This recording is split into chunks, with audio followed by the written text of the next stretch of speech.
Let me tell you, doing a wildfire anywhere near here within 50 or 100 miles is pretty much everyday business. We do about 500 of those a year.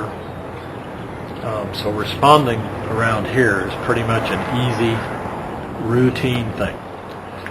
Going to California is an 18-day planning event. You can't just grab the trucks you normally would take.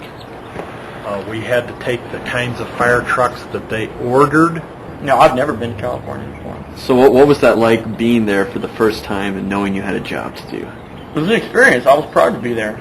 You know, I saw the fire on TV and I was hoping I could go, and to get that chance to go was great. Do you think you've learned quite a bit from it? Or? Oh, definitely.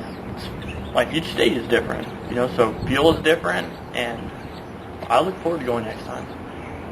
I've been to fires a lot around, and you know, you don't hear the thank yous like you heard out there. Every day, probably 50, 60 times a day, we heard that people telling us thank you. It just,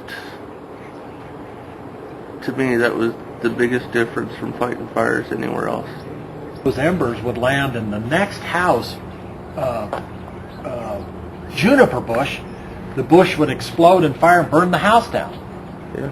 And those pictures in there, we saw tons of houses that probably shouldn't have been lost, but people didn't have a clearing around the house that wouldn't burn.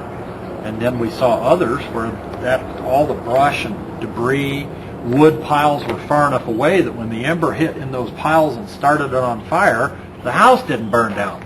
The pile did, the bush did, the house was saved.